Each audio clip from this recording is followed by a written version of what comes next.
Good evening. Tonight, we are going to be adventuring in our small aircraft across the coast of southern Spain, from Barcelona all the way to Girona. We have a flight plan and everything. Going to be checking out the local culture and discussing various facts and historical elements and cultural elements of the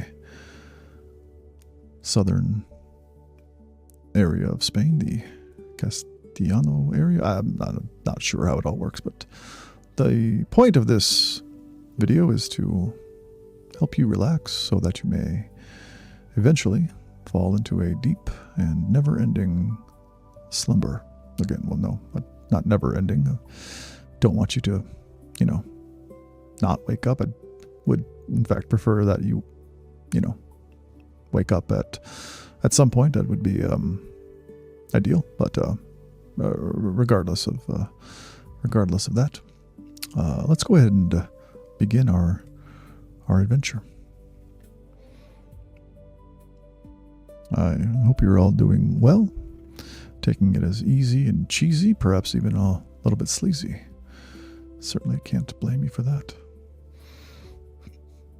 Okay, looks like we are ready to fly.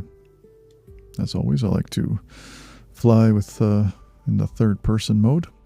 It may not be the most realistic thing. However, it's a video game, so I feel like it's okay. Let's go ahead and take off.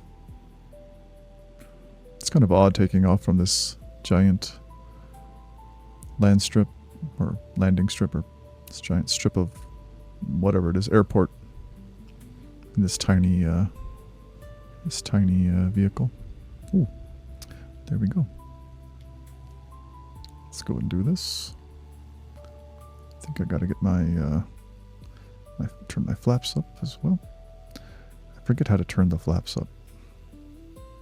Is it up there? There we go. I think that's how you do it. All right. And down is okay. Yeah, that's how we do it. Okay. Let us go.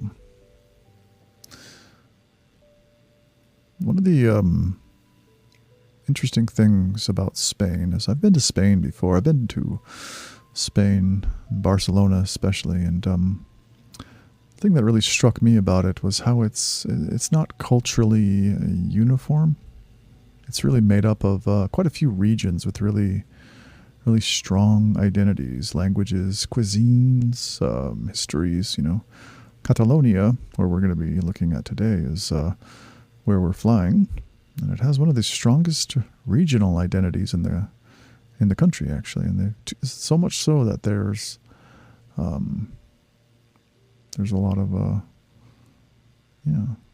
debate within the country about whether they should become their own country. Should they separate and become independent of Spain?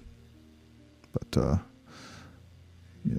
those things are always complicated. Really always a complicated issues, right? You can't expect things to always go the way you'd like them to go in those senses, Okay, here we go.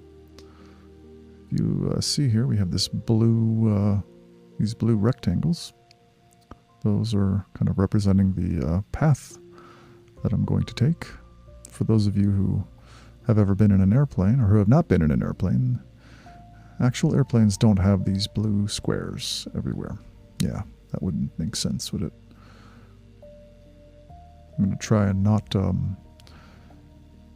crash my airplane into a bridge like I did in my previous attempt to do a sleepy time video on Microsoft Flight Simulator. I can make no promises, though. I can absolutely make zero promises. There's a good chance that I could just crash and yeah, would be embarrassing for all of us, truly.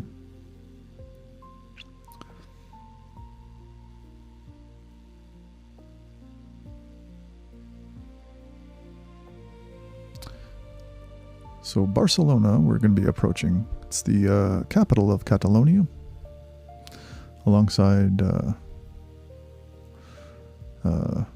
Madrid, which is the capital of the country, obviously. I think most of you probably already knew that. I've been to Barcelona. I wasn't particularly impressed with it, I'll be honest. It was interesting, but it definitely was. It reminded me very much of Mexico, and that's a weird. And I don't mean to derogate Mexico or to say there's nothing. Obviously, there's nothing wrong with Mexico. It's a beautiful country with great people. Same thing with Spain and Barcelona. It's just it was the landscape just struck me. It was very much like California and Mexico in its landscape. I was very surprised. I don't know why, but I was expecting something similar to South America and like perhaps Rio de Janeiro or something like that. It's hard to know. But there was a lot of graffiti. There was dogs walking around, like just dogs without a leash, just wandering around the streets outside of my hotel. I was pretty surprised by that, actually. Aside from that fact, though, I enjoyed my time there. People were nice. The food was quite good, although I ordered garlic bread from a menu at a restaurant that we sat down at, and what they gave me wasn't the garlic bread that perhaps you and I are accustomed to. It was literally a piece of bread and a uncooked piece of garlic. I didn't know what to do. I was shocked. I was like, wow, really? This is how you guys do it over here, huh? Nice. That's the way it is, though. Going to be flying over Barcelona, maybe see some interesting sights here. I see there's a football stadium here. It could be the famous home of FC Barcelona, as I've actually been here. When I arrived at this stadium, there was a young man with a megaphone, and he was harassing the passerbys. It was quite funny, actually. Is that a baseball? There's a baseball field there. That's very interesting. Is that a baseball? That can't be a baseball field. There's no way. It does look like a baseball field, but I think that's more of a like a discus sort of a athletics sort of a field. Although that really could be a baseball field. Possibly that was a baseball field that was made for the Olympics when they were held in Barcelona. It's interesting. One of the interesting things I like about Barcelona is how from the top down, it looks so much like a city built in old school Sim City. How there's these circular groups of residential buildings, and then in the center there's just pools or recreational areas. Let's go ahead and we're going to fly down low here towards Camp Nou. This is the home of FC Barcelona. It's look at this. It says Qatar Airways. That's their sponsor. Okay. It's a iconic stadium, really. It's a really interesting spot. Okay, there we go. Very interesting.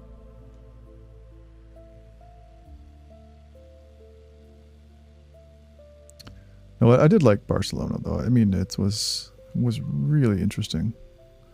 Interesting place to visit, anyway. And it is a beautiful place. The beaches were beautiful. The women were topless, so I walked around with an erection most of the day. It was quite nice. I was there with a girlfriend of mine, not my wife. It was before I met my wife, obviously, so not to, not to be that guy. I'm gonna fly by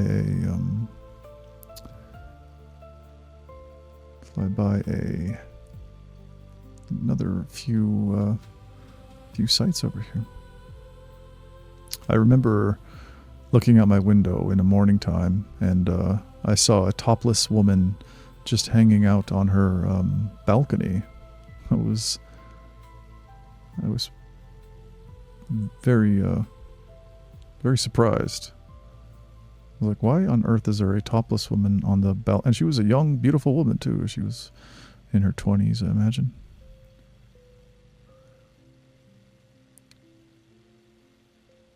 And bountiful boobies and all that. I was like, yo. Okay, here we go. This is the Basilica de la Sagrada Familia. I've been here as well. It was being built. It recently just was completed, actually, which is pretty cool. Pretty cool. But this is what it looks like now that it's completed. Just an amazing piece of architecture. Absolutely brilliant. The inside was not very compelling. We have the egg, or the Torre Akbar as well. I imagine that's a business thing they're making. As you can see, they're making a bunch of new buildings around here. This is sort of the downtown area. I did get the sense that Barcelona was slightly seedier than other cities in Europe, though I can't say that for certain. It could have been the area that I was staying in, or a lot of different things, right? I think the hotel that I was in is somewhere in this area, actually, quite close to the beach.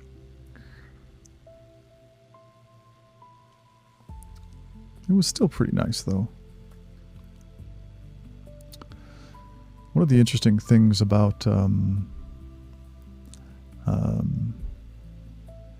Barcelona or Catalonia is that Catalan is the language that is widely used in Catalonia alongside Spanish. It's a romantic language, or a romance language, not romantic as in like, sexy romance sort of a thing, but rather, historically derives from the Roman language group, or the group of, Latin, basically a Latin-based language shared with Italian, French, Spanish, Portuguese, Romanian, obviously. Things like that. But, so street signs, public announcements, menus even, and place names, they do appear in Catalan, the language, which is kind of interesting. Over here we have I believe this is a basketball stadium over here to our left. One of the interesting things is that the Spanish Basketball League is the top basketball league in Europe. It's one of the most sought after for players to play at. So quite an interesting space. So the sporting histories of Spain they're pretty epic. As you can see, there's a basketball court just down there. If we go down there, it looks like a basketball. Could be a basketball, or it could be a handball court. Handball is also quite popular in Europe. I think a lot of Americans are not familiar with handball. I feel handball would go over really well in the U.S. if it was if it had a longer history, but unfortunately in the U.S. there's the sporting landscape in the United States is not always open to newcomers such as handball or other sports. You have your basketball and your American football and things, right? But other new sports would be they're not particularly interested in broadening their sporting horizons. And you know what? It's okay. You don't see a lot of baseball and softball and stuff like that in Europe for good reasons, because baseball and softball are a little bit difficult to get into just because of the sheer amount of arcane rules and slow pace of the game. But like anything, it's if you know it and you've grown up watching it, then it's going to be interesting to you. But yeah, even I've lived in the United States now for 11 years, and I still can't really get into baseball. I've been to a professional baseball match or game in Chicago. The Cubs. Saw the Cubs play some team. I don't remember the name of the team. I think they were from. I don't know. I don't remember. I really don't remember. They had orange jerseys. I know that there was black and orange jerseys. So if you know a team that has black and orange jerseys and like a bird of some kind, I believe, on their jersey, let me know in the comments who that could be. I feel like these areas here in Barcelona, these are sort of the outskirts. These are more the ritzier, like beachfront housing areas. Also in the mountains, you have quite a few really nice areas. One of the things I think is interesting about Barcelona is how the landscape, how the geography of it is really compelling.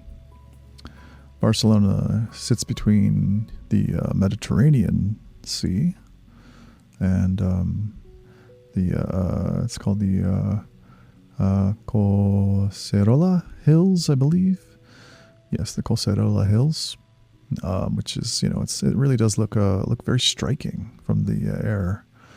The city grid, the beaches, the hills, the mountains. It's just really all, you have everything in one view, Such a really interesting place. So we're in a different city here called, we're on the outskirts now and still in the Catalan area, but,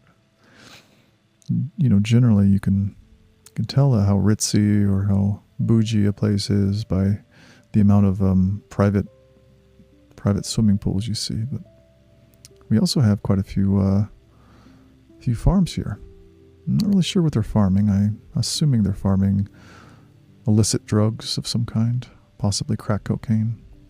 I don't really know. I don't think crack cocaine is a big problem in Catalan. However, I might be wrong. You never know. You really never know. But getting back to the geography or the city, Barcelona's has a really famous grid layout. It's called the Exemple.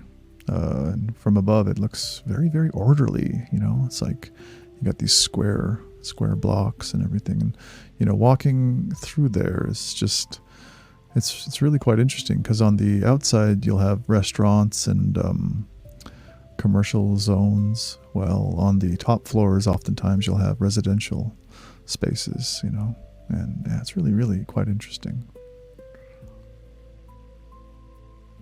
But it has a long maritime history as well. That's one of the more interesting things I think about Barcelona as a city, is how it was historically a really important port for for boats and things like that. It's been trade across the Mediterranean. Barcelona was a sort of a first port a lot of people would stop at to offload their goods and what have you.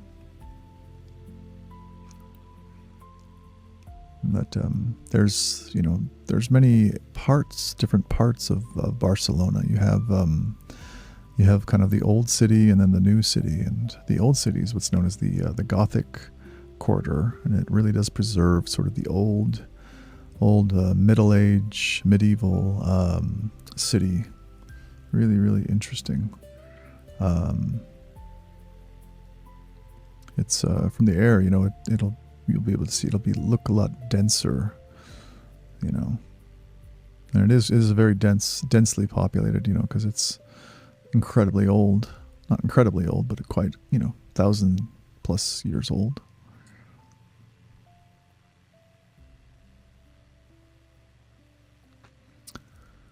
There's a famous architect. His name's Antoni Gaudi. He's really important to the visual identity of Catalan. You know, the UNESCO World Heritage Site really has his buildings as a key. Or what have they recognize his architectural creativity and his influence on the region. Gives it a really distinct look. If you look at a picture of Barcelona or a city, you know, and you generally know it's Barcelona instantly, or at least you know it's Catalan because of the architectural, his influence on the architecture. Just a really brilliant architect.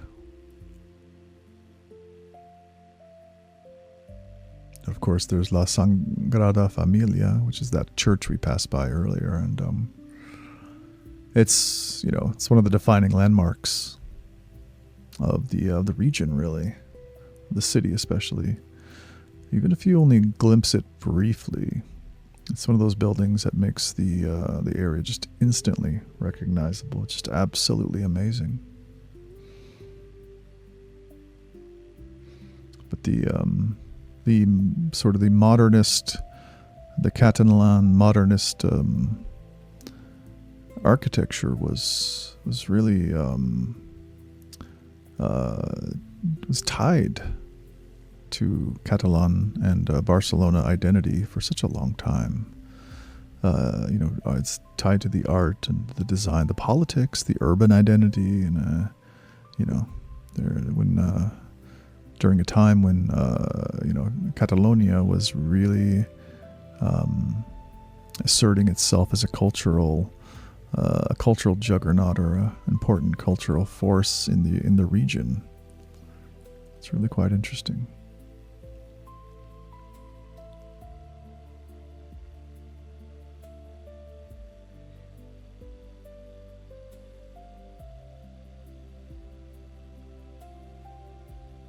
So as we approach, we're approaching a place called Costa Brava.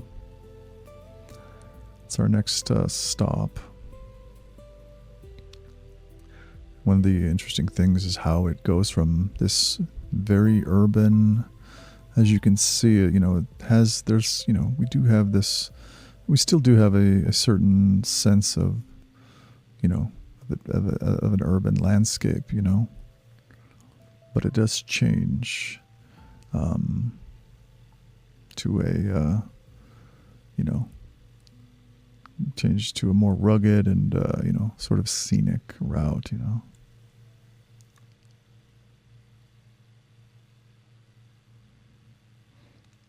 But this is what's known as the Maresme Coast. So places like Mataro. This is like basically like a commuter or perhaps how would I describe it? Just a beach, leisure region for a lot of people, but a majority of the people who live in these areas will commute to Barcelona. You know, you have a lot of very wealthy neighborhoods in this area, and you can understand why. These are absolutely gorgeous. The vistas and what have you are just absolutely, you know, immaculate.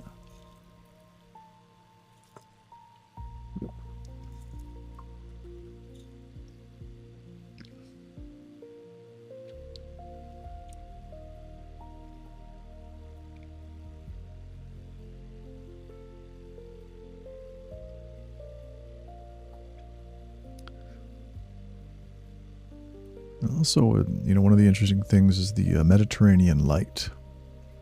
it's kind of part of the scenery. It's really interesting. The light in the Mediterranean is very it's very beautiful.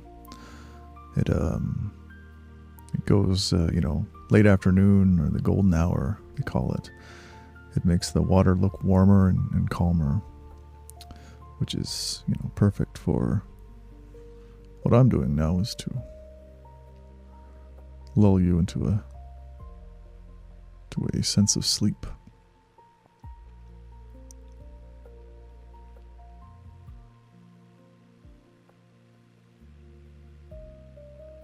One of the interesting things is, if you notice, since we've exited the city of Barcelona, notice how it's so much greener already.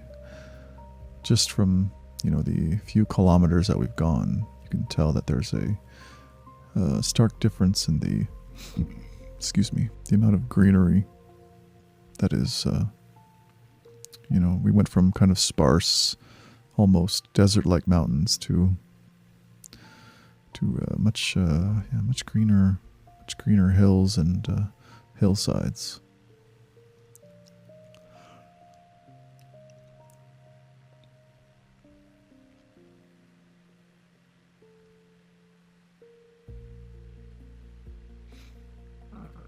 I do find it infinitely interesting how just the amount of beachfront space that exists is it's pretty interesting to me.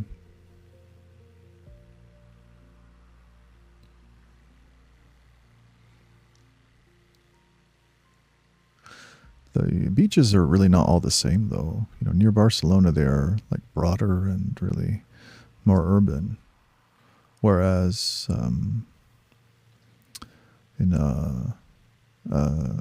as we get farther north, it's more like cliffs, coves, and bays and things like that. As you can see here, you have these bays and you have these coves and what have you.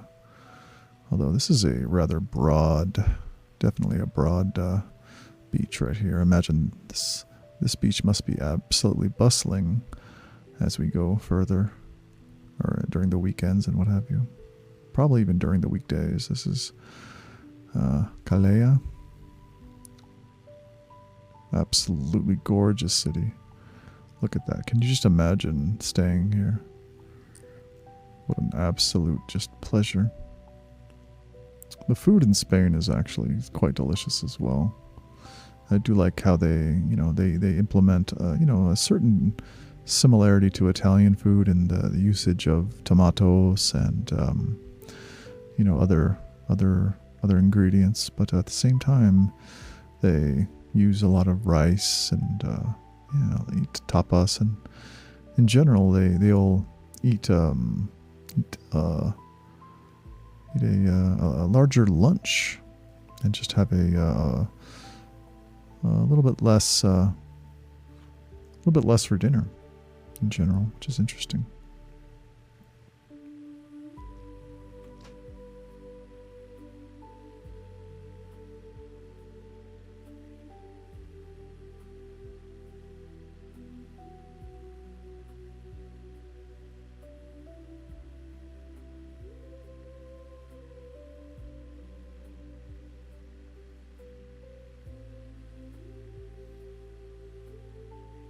One of the interesting things is that fishing, and tourism, and second homes also. A lot of these are second homes. You have a lot of people who have two houses. They'll have a apartment in Barcelona or even Madrid, and then have a second home in these areas here, and that really does shape the economy as well. You have a lot of wealth. So these areas will be quite expensive to stay in, and even more so to live in, because you do have a lot of tourism. And with the EU, it's going to be a lot more international. A lot of people from France and Germany, Poland, even the Netherlands. Who would have thought, right? The Dutch, yes. You can always tell if it's Germans living there. You can tell because of the towels. towels on the beach, on the seats. They get up at 6 o'clock in the morning and go out, put towels on the best seats by the poolside seats, to reserve them. Then go back to bed and come back out about 10 o'clock after dinner or after breakfast and what have you. And then ideally their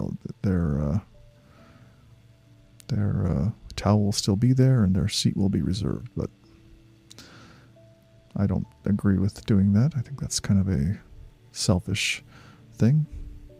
If you're going to be reserving something for 4 hours, possibly you should, let other people use it for those 4 hours. Look at all these buildings here. These are really interesting looking buildings. I don't know if this is the flight simulator doing it or if this is how it actually looks. I've never flown over this area before in a real airplane, so not really sure. It is interesting that we're getting into more farmland, though. One thing I've always found interesting about, doing a flight simulator, playing on the flight simulator anyway, is the amount of farmland that's everywhere, and how important, farmers are for just our survival. We don't always think about it, We don't always consider how a certain subsection of humanity's hard work really does enable us all to live our lives and eat what we like to eat when we want to eat it, as long as we can afford it. And I feel like it's oftentimes we don't appreciate them as much as we should. So cheers to the farmers. If there's any farmers listening, appreciate your labor. You're doing good work out there, buddy. Okay.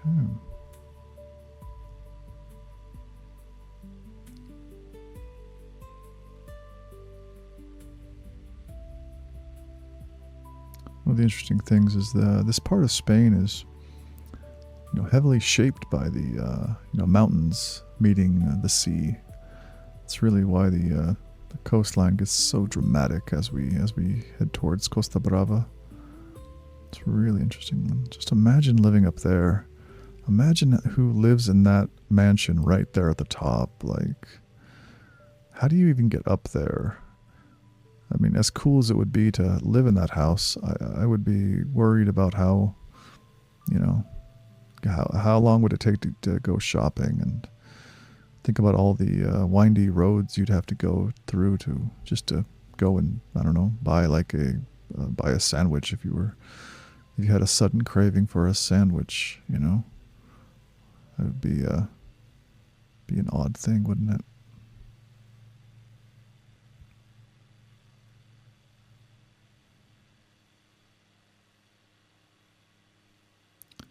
There's a little town called, I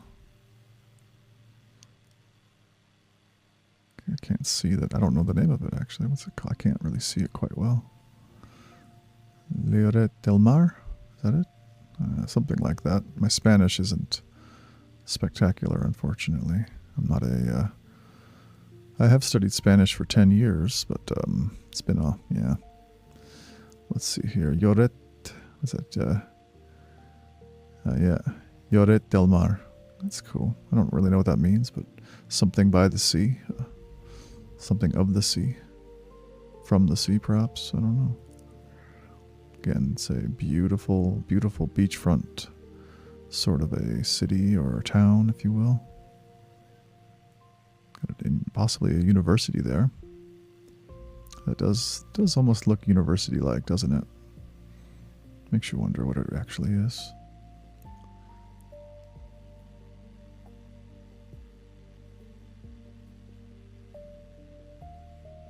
Just look at all these houses. Some of these houses are just absolutely incredible.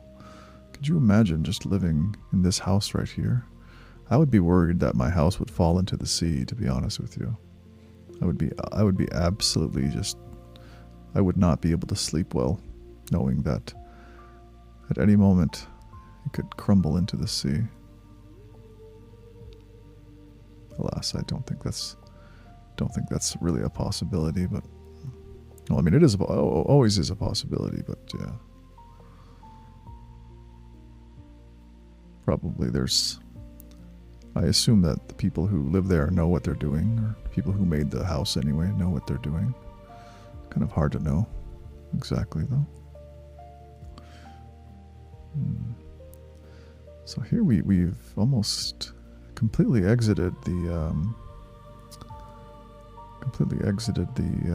urban sprawl of Barcelona, and we're really heading into the dense, almost forest-like, or obviously it is a forest, I mean almost jungle-like area. Really interesting how it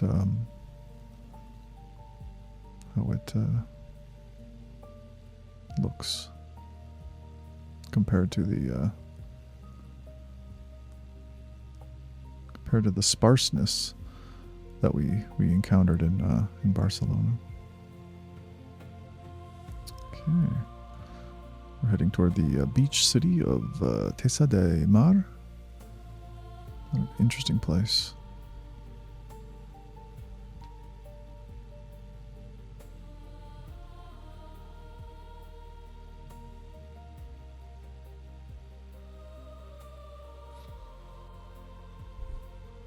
You know, the Mediterranean is, usually visually calm, compared with the Atlantic Ocean. Makes it for really nice for relaxing views and what have you. And it's not as chaotic, not as much anyway.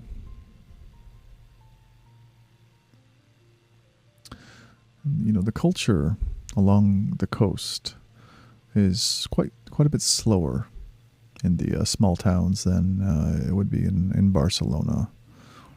A good way to describe it is, sort of city energy that's really falling into kind of a seaside coastal rhythm, which is a nice way to think of it.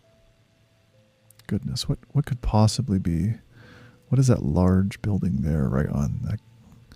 I just can't imagine why they would put a big building like that right next to the sea.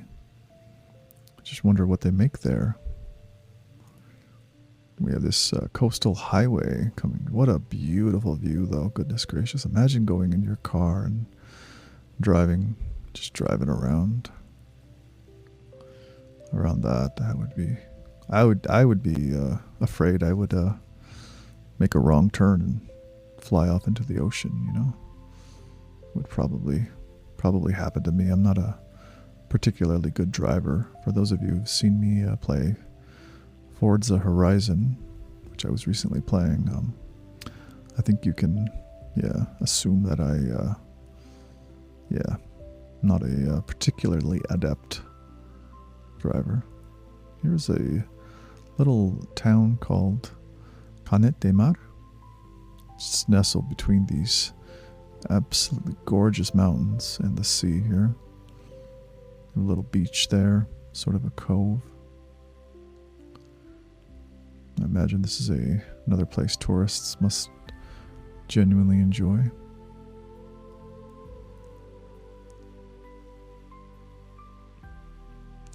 As I fly over these areas, I often find myself wondering how many people are having sex, you know what I mean, as you're flying over it, Wonder what percentage of the people are.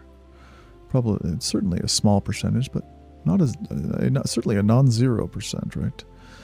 In fact, this place that we're flying over right now, right here, is probably a wild orgy happening of some kind. Good for them, you know what I mean? Good for them.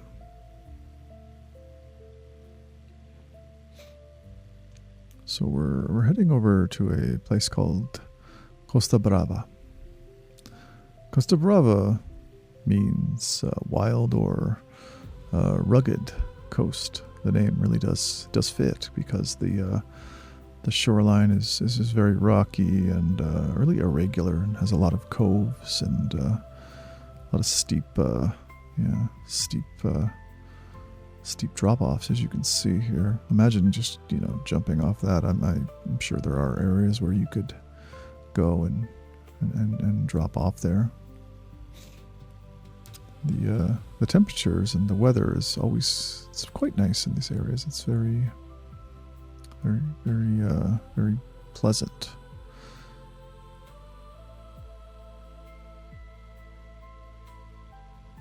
There's a beautiful little cove with a giant beach here.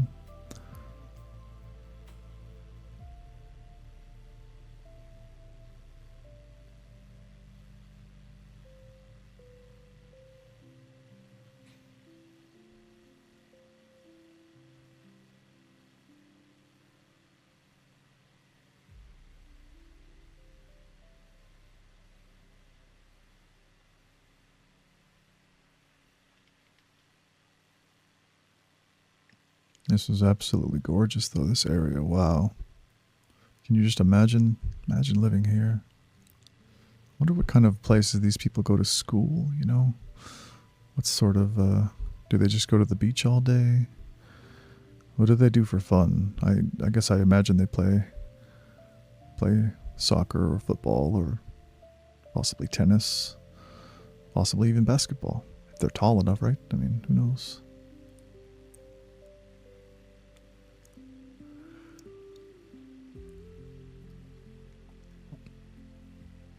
The Costa Brava region, it officially runs from Blanes to Portbou.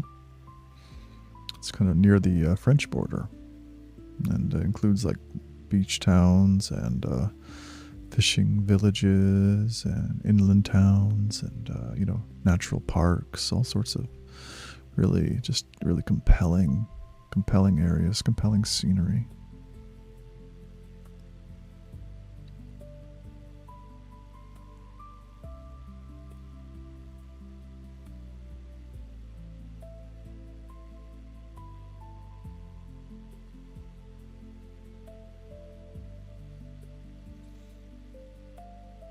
What is the name of this city here? This is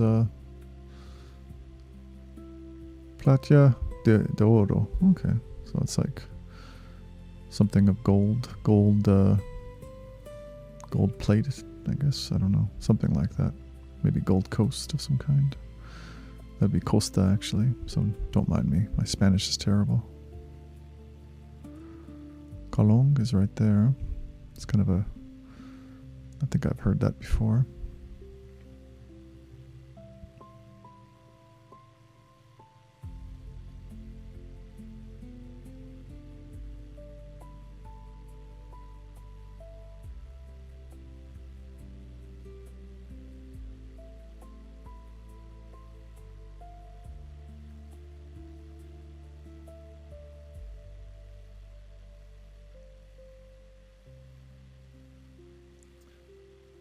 The coast has a sea and mountain food culture, which is kind of interesting.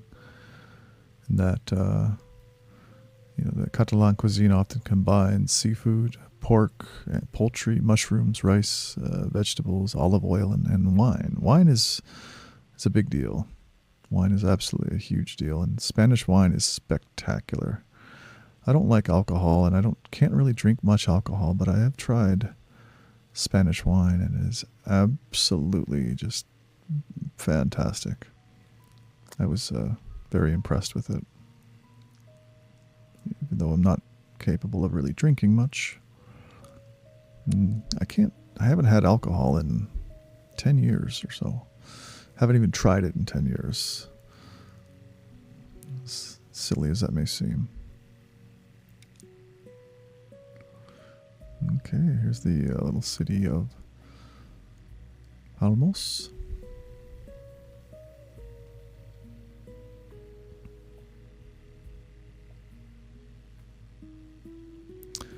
of the interesting features of the Costa Brava villages is that they often have whitewashed buildings. This kind of gives it their own, their own little thing, their own little, its own little identity.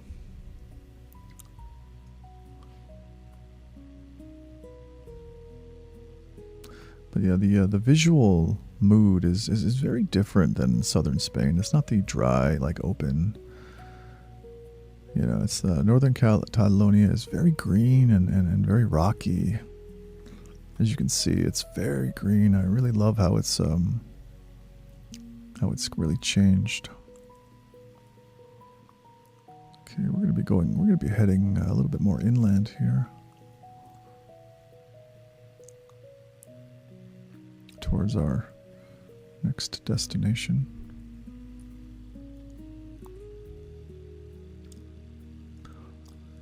We're heading towards the Tossa del Mar. We just passed. It's famous for as an old fortified sort of seaside castle, or possibly like fortress in a sense. You know, places where kind of history and beach tourism sort of come together. It's really quite interesting. But the place where we just passed is Palamos. It has really a fishing town identity, especially associated with the seafood and prawns, which really make it a nice place to just relax and enjoy some high quality fresh seafood, if that's what you're into. Kind of following a major highway here. Apparently, there are some really compelling highways all over Europe. But a good thing about Europe is you have high speed trains and medium speed and even slow speed trains that take you pretty much anywhere you need to go. It's a really interesting spot. I do wish that the United States would implement a more of a robust mass transit system, but alas, what can you do?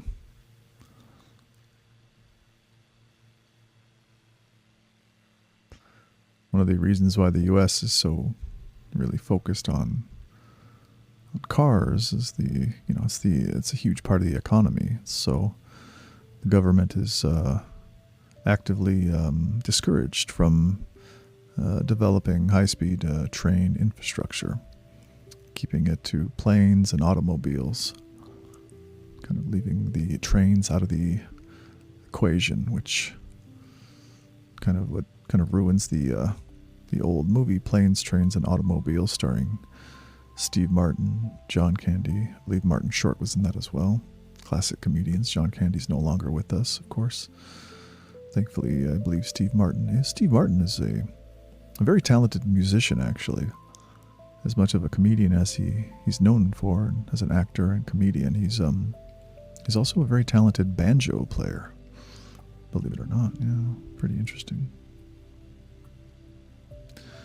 A lot of the harbors in these cities are actually cultural landmarks. Fishing boats, marinas, waterfronts. They really show how the Costa really does depend on the sea for its survival, for its economy, and even for its identity as an area. It's really quite interesting. I remember watching reading. I know I'm a very pretentious individual. I do apologize for that. I remember watching a movie called Gladiator, starring Russell Crowe, and his character was known as the Spaniard, and he talked about how all he wanted to do was return to Spain and be a farmer, just like there was an emperor of Rome who was one of the greatest emperors Rome ever had.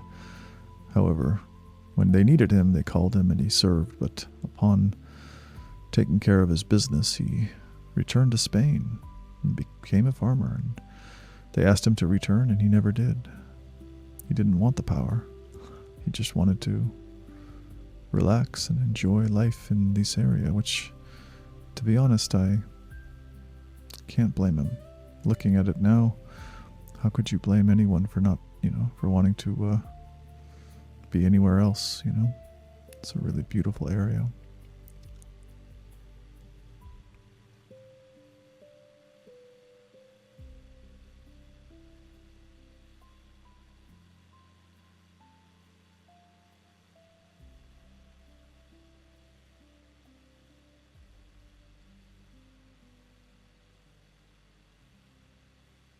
Here we're near La Street. This is really interesting how the marine life is really protected in a lot of ways. They do a really good job of protecting the marine life and protecting and conserving the the culture and the maritime culture that they've been dependent on for thousands of years at this point. It's funny how we think about things in terms of thousands of years as seeming to be a long time, when in fact it's not very long at all in the grand scheme of things. I've been alive for 47 years only, and you kind of have a sense of how fast time actually does pass, and can imagine. I've seen 3 generations come. It's really not that much. How much humanity has done in such a short time, It's really quite interesting to me. We're almost at the 1 hour mark here. I'm going to go and get a beverage. For those of you watching on YouTube, it'll be instant. For those of you watching live on Kick right now, it will be in a few minutes, but not quite yet though.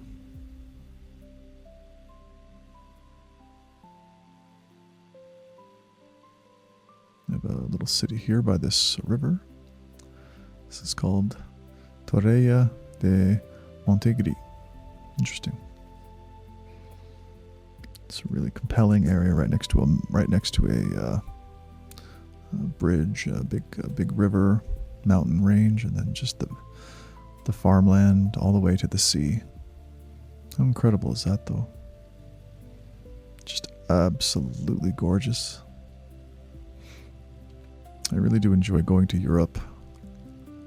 I find Europe to be I go to East Asia every year. I go to Vietnam for my job. And I do love Vietnam. I'm going to be doing a flyover, a sleepy time video on Vietnam in the near future at some point as well. But doing these videos is as much for me as it is for anyone else. I don't honestly expect anyone to watch them or enjoy them. I'm not particularly talented at these things, but I do enjoy it, and I feel like sometimes it's okay to do something you enjoy just for the love of the game, regardless if it's great, if it turns out like a masterpiece, or if it makes you any money, or if you're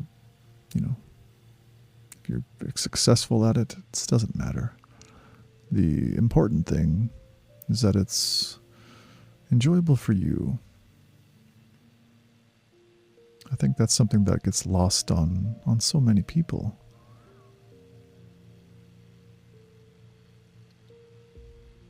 Certainly it gets lost on me at times as well. I feel like anyone, I have an ego, and sometimes it's hard to sate that ego. It's hard to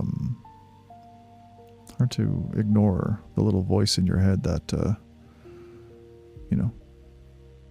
makes you feel like you're not worthy, or that you're wasting your time because you're not making millions and millions of dollars doing something. It's complete complete bunk. I feel like once you start making money doing something and you become dependent on it to live, then it goes from being something that's genuinely enjoyable to being something that is, well, not just becomes a job. It becomes a means to an ends instead of a way to express yourself and to relax. It's an unfortunate fact of our current universe or current world we live in. So much of everything feels like it needs to be commodified into, to some kind of money-making scheme, when in fact it's really not necessary. To be truly happy, I feel, is to just know what's enjoyable to you and to do that. Coming up across the city of La Scala, a beautiful seaside city here. I assume this is also a popular tourist destination for many a drunk Englishman and Englishwoman to come and get sunburned beyond belief and deal with skin cancer and all sorts of other awful things that come with that. That's right, so be sure to wear hats and use sunscreen, ladies and gentlemen.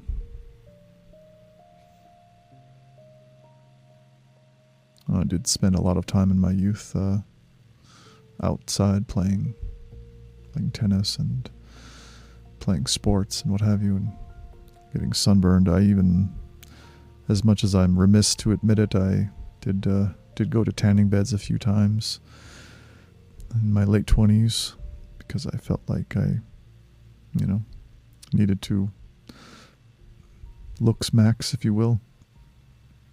As silly as it may seem.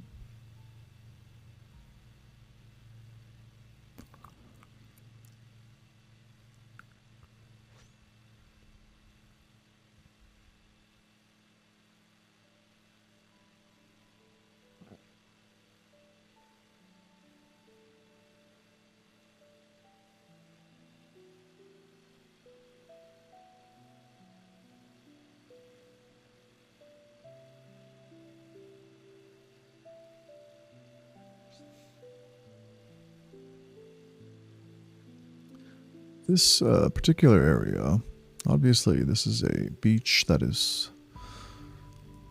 The world is this? This looks like a resort, doesn't it? Interesting. Looks like a resort with sort of independent little bungalows or what have you. I don't know. Hard to know. It must be interesting to live here, though. All the tourists coming in and out, bothering you. English tourists getting absolutely just shit-faced all the time. Excuse my language. Not sure why it's English tourists, but Spain has a reputation for being a place where English tourists enjoy coming and spending time. As someone who was born and raised in the cloudy areas of the UK, I can certainly attest that the weather there is not particularly nice.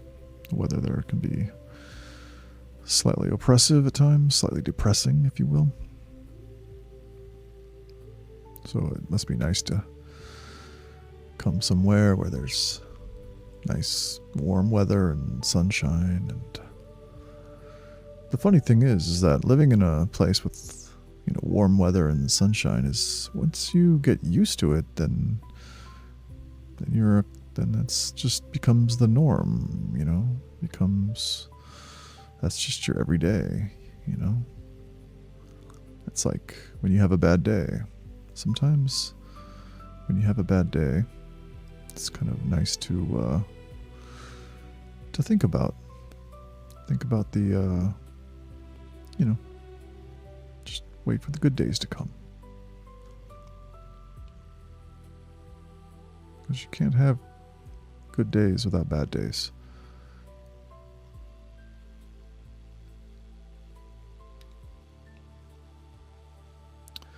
Heading out here to the this peninsula. So we look over to the Spanish seaside. This is Ampuria Brava. Interesting.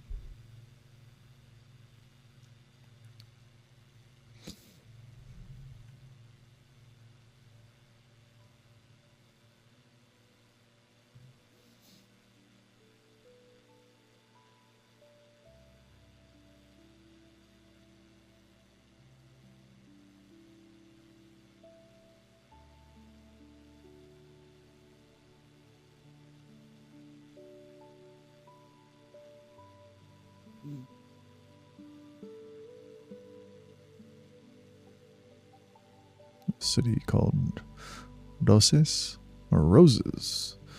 If we were saying it in English, I guess it would be called Roses, but Roses. I don't know what the name of this particular peninsula is actually. It's quite compelling though, isn't it? What a beautiful area.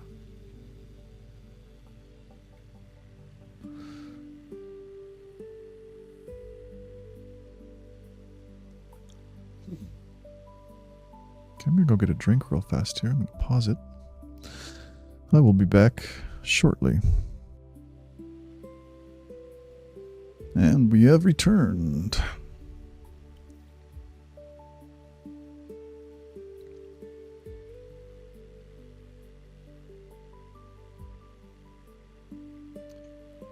The Cadaqués and Cape. Oh, this is what's known as the Cape de Creus. It's one of the most sort of emblematic towns on Costa Brava. It's sort of Spain's official tourism site. Actually, kind of highlights its, its coastlines and secluded coves and beaches and what have you. This is a really incredible area. This is a pretty common tourist trap, if you will, or tourist. No, I wouldn't say tourist trap. It's sort of diminutive, right? I find it interesting that as we go over here, the mountains again they go from being quite lush and jungle-like to almost desert-like and barren in a sense and rocky. Just the natural diversity of the landscape of southern Spain is really compelling.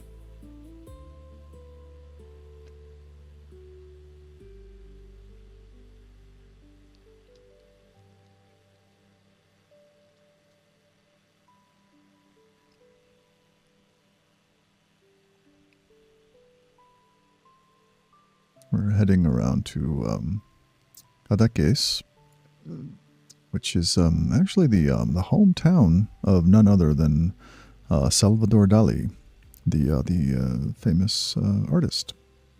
Interestingly enough,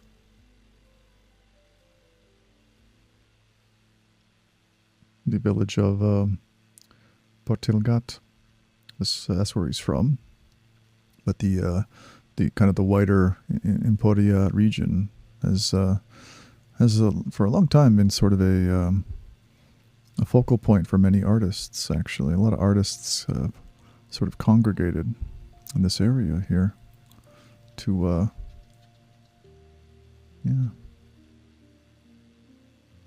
this is it right here. This is his hometown area, and you can imagine if I was an artist, I would absolutely love this area, wouldn't you? Imagine the landscapes and things.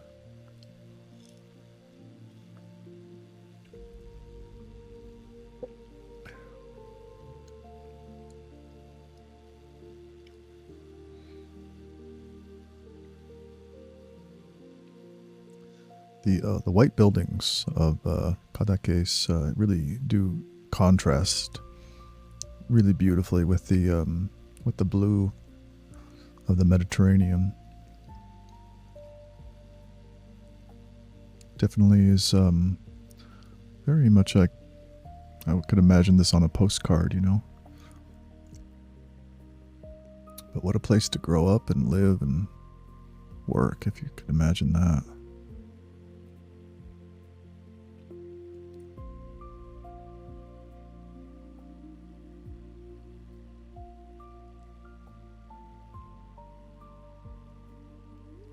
One of the interesting things is you can see that there's not too much beachfront here, you know. You do see a little bit here and there, of course, but it's still very green, very beautiful, while at the same time having that sort of biodiversity that you wouldn't always expect from such a place. It does remind me so much of California, though. California and Mexico. I find that very interesting how, you know, Mexico was conquered by the Spanish, and how it definitely matches that aesthetic in so many ways, you know, at least the aesthetic of their home. Kind of similar to how the Germans and the Norwegians, when they immigrated to the United States and Canada, and how they would find similar regions to their home because they knew how to farm them, and they were already familiar with the lands and how to survive in those kinds of lands, you know. Really, really interesting. Of course, not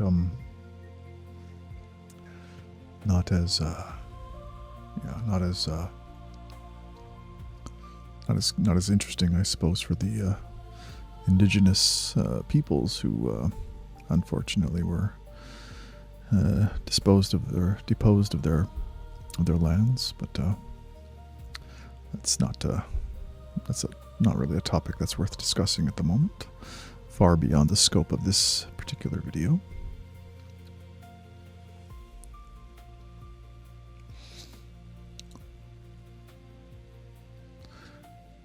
The interesting thing about the Cap de Creus, this is a national park. Actually, it's really the first maritime natural park, and it really does protects both land and marine environments, which really why it matters culturally and ecologically. Really, it's really quite interesting.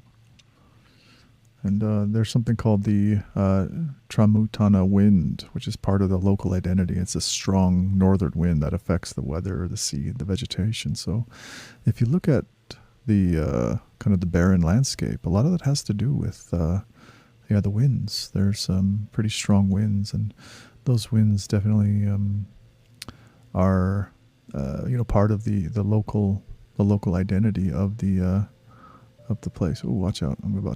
That was going a little fast there. One of the interesting things about flying an airplane is that if you descend, you're going to go faster, right? But you need to make sure you're not getting your full engine. You know, you got to turn your engine down a bit. You know, you got to slow it down. You got to simmer down.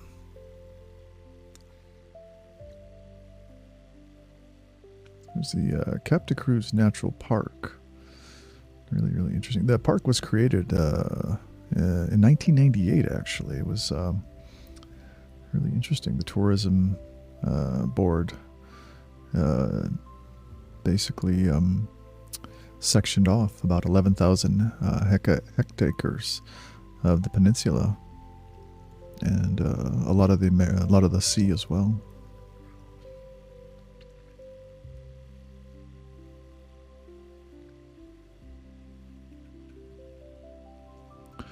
Finally, we're going to be heading into Figueres and Girona, and Figueres is also very closely tied to Salvador Dali. There's the museum, the Dali Theater Museum is a sort of a natural cultural waypoint. Kind of quite interesting. One of the things I like about Girona is how it's a lot older and really more layered than what many visitors expect.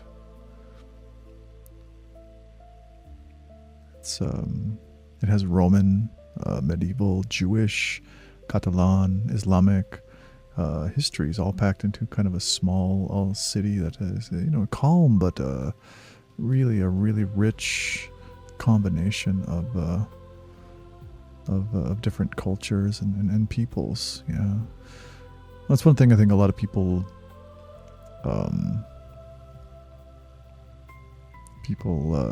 don't really understand is how diverse Spain truly is in terms of its cultural heritage and even its language.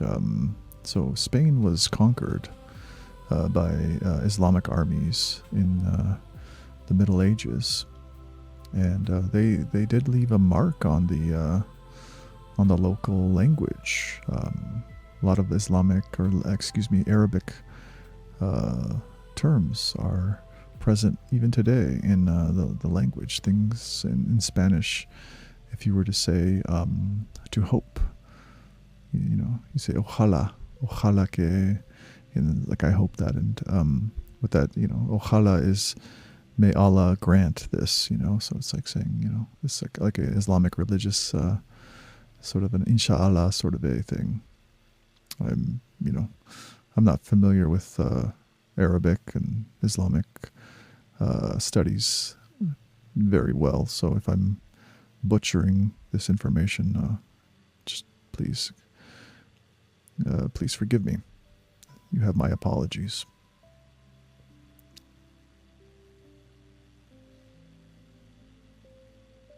We are flying inland to our final destination of Girona, coming up here pretty soon. Stay a nice 90-minute flight, just to relax. And I hope some of you have found a way to fall asleep and enjoy yourselves. And if I failed, well, it's sorry about that. But I'm kind of an idiot, so it's just the way it is.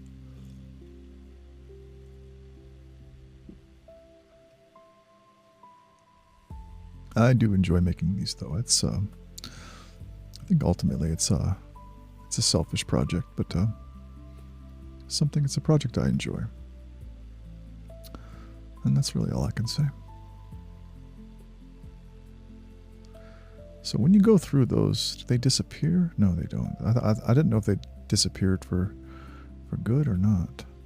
Well, I have a co-pilot here with me too, don't I? Let's look at our co-pilot. Let's give our co-pilot some attention here.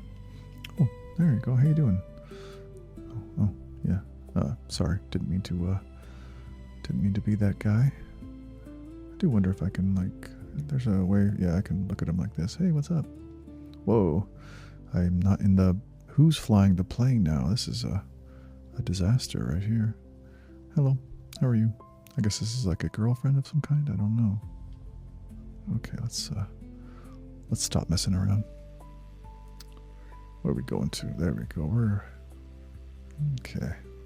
No, nearly there.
This is the city of Figueres.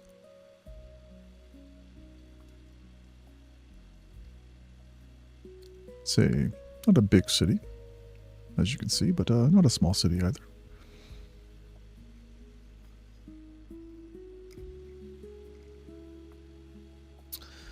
Probably 15 minutes from the beach, depending on traffic, maybe 20. Hard to know, really. I'm just eyeballing it, obviously.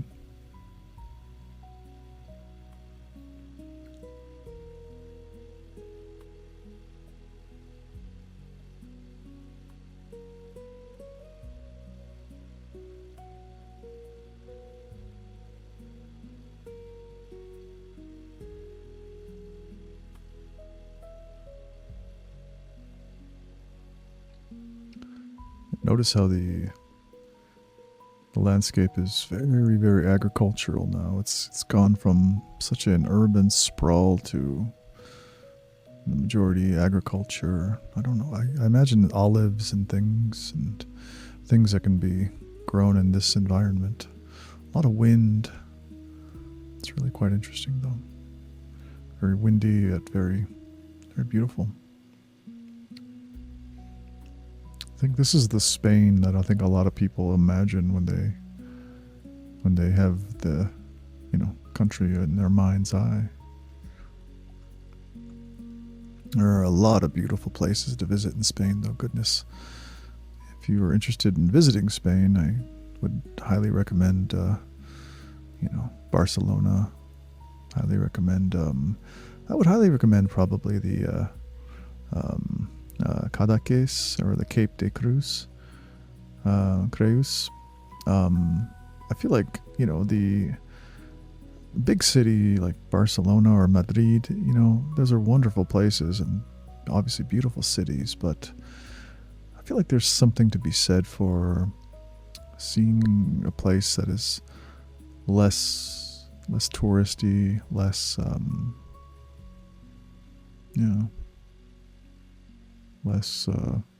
less traveled, really. Perhaps even less, the people. If you have a lot of tourism, people are, the locals are going to be weary of the tourists. Something I found when I visited New York. It's not that the New Yorkers were rude necessarily; they were just kind of tired of the tourists, sort of making it more crowded than it needed to be for them to, because they're just trying to live their everyday lives, right? For a tourist, everything is brand new and they want to take a picture of it and they want to stop in the middle of the sidewalk and admire a building or something. For people living there, though, that's just just a Tuesday, really. It's not particularly compelling. Always found that interesting.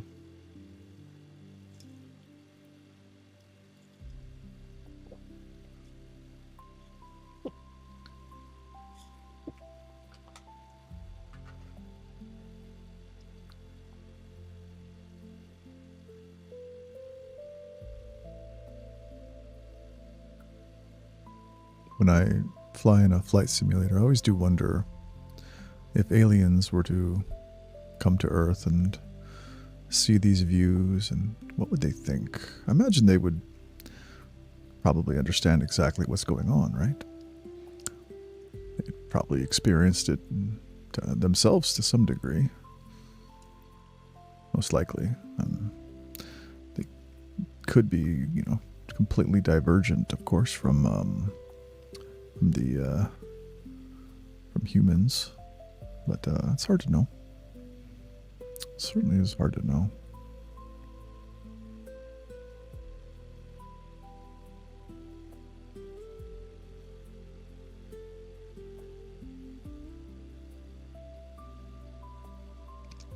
I hope that I'll be able to land my aircraft. Last time I did a sleepy time trip, I unfortunately crashed my aircraft in a very unceremonious way. It was genuinely unfortunate, but what can you do? Excuse me. Excuse me. I have an unhealthy addiction to Diet Pepsis. It's a really bad thing. I drink way too much of it. And then that's why I'm constantly belching. That's why I'm quite possibly the world's worst content creator known to man, but alas, what can you do?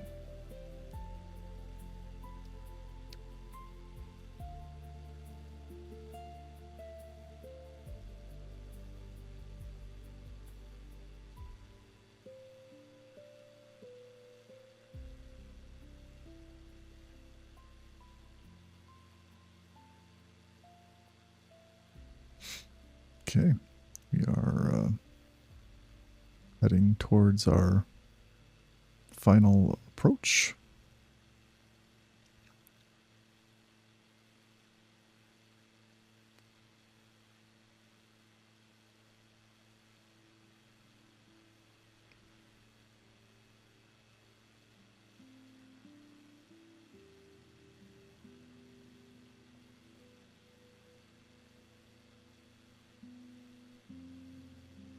When I was younger, I wanted to be a pilot. I thought that would have been a cool job. But I don't think it would. I don't think I'd be a good pilot, really. I'm too prone to distractions, you know. And sexy flight attendants would, be like, yeah. It would distract me also. You'd be like, hey, how you doing, baby? Oh no, there's a mountain in front of us. That would that would be bad. That would definitely be bad. Alright, we're approaching Grota now. I don't know where it is. It's somewhere in this mountain range here.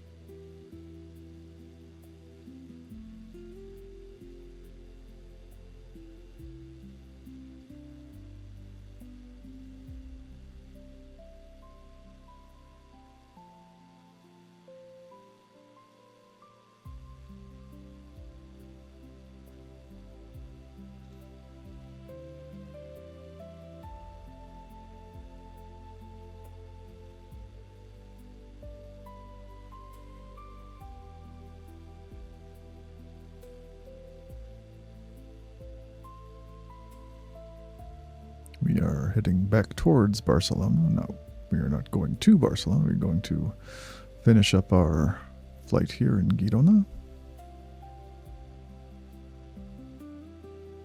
Not to be confused with Verona, the area in Italy. Italy and Spain do share a lot common. They do have shared histories with the Roman occupation and being part of the Roman Empire. But at the same time, they have vastly different histories as well. Spain is, right now the World Cup is happening, and Spain is currently the favorite team to win. France and England are close second and third. I feel like I'm rooting for England to win. Don't know why. Just feel like feel like it's their time. It'd be nice to see them win. But who knows? Who knows?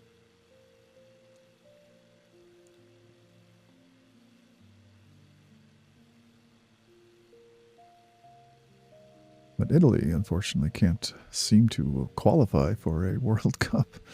I feel bad for the Italian fans. They have quality players. They have a quality team. They have quality coaching staff.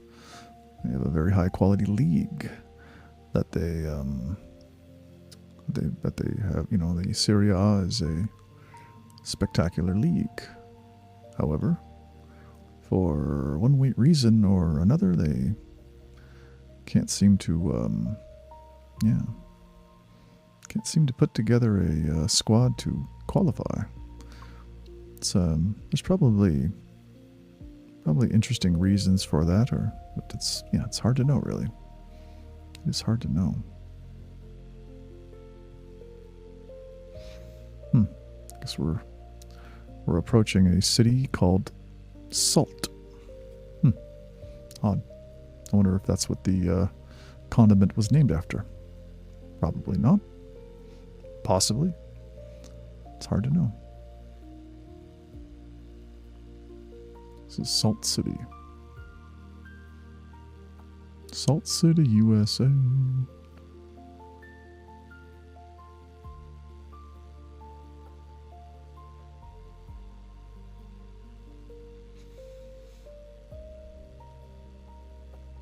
There's something beautiful about the Spanish city sides and the Spanish, just the architectural traditions of Spain. It's really cool, really quite cool.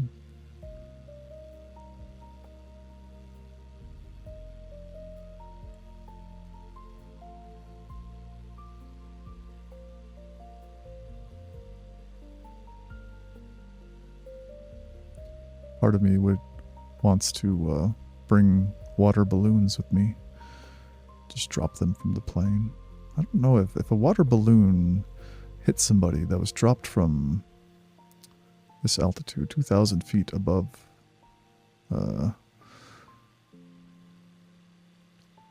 what would that would be painful if it hit you, wouldn't it? I feel like that would be very painful. But it's a water balloon, so it, probably just pop and get you a little bit wet. But traveling at that velocity would be a little bit, a little bit painful, I think. All right, here's the Girona Airport. Gonna be coming in for a landing. Let's hope I don't botch the landing.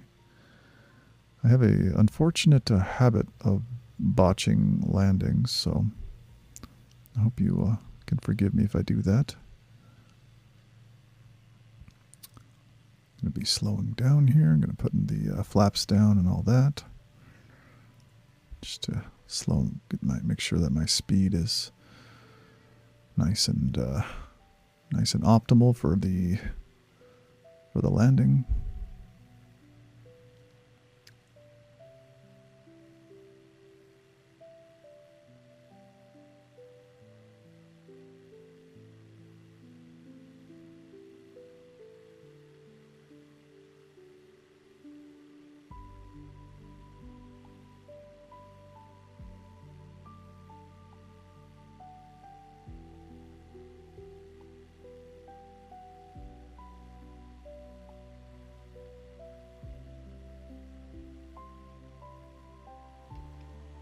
Put my landing gear down.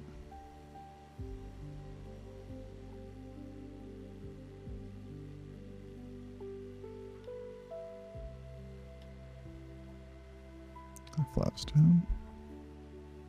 Help me manage my speed a little bit better.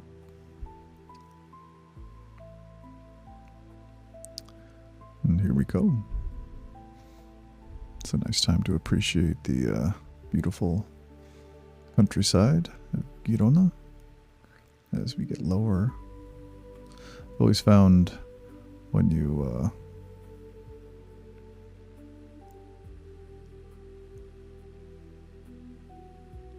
when you're in an airplane, it's gonna get there we go.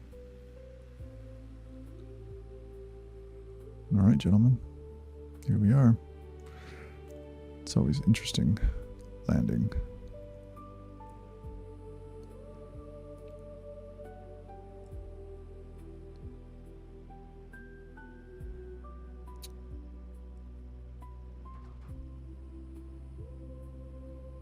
There we go. We have touched down.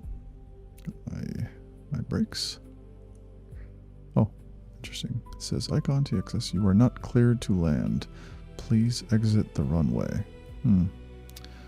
Okay. Guess I'll just exit the runway here.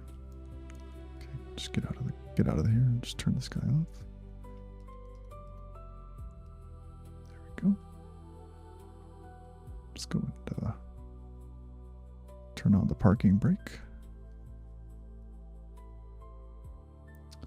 I don't know if there is a parking brake here. Throttle, okay. Flaps. Looks like looks like we've stopped. Let's go ahead and get out of the plane. I think they're angry that I landed on the runway because I haven't been cleared to land here, but you know what? I don't care. All right, hey, thank you, co-pilot. It was nice flying with you. She seems nonplussed about my activities here. I'm going to go ahead and just run down the runway like an absolute maniac.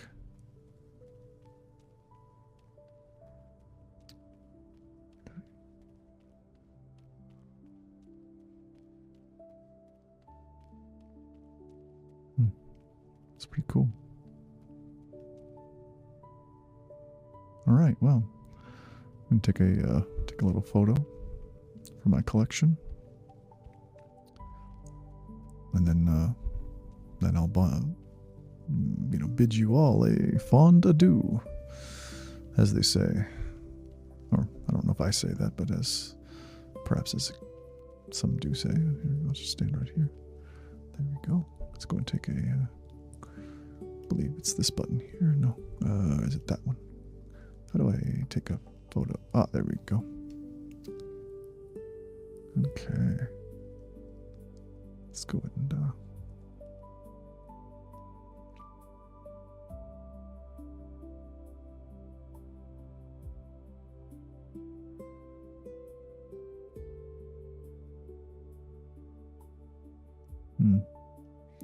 not really sure what the best way to take this is, but possibly like that. Yeah. Okay, there we go. Until next time, I want to thank you all for coming by and checking out my channel, and I hope that you all were able to achieve a restful and uninterrupted slumber. Big love. Big love.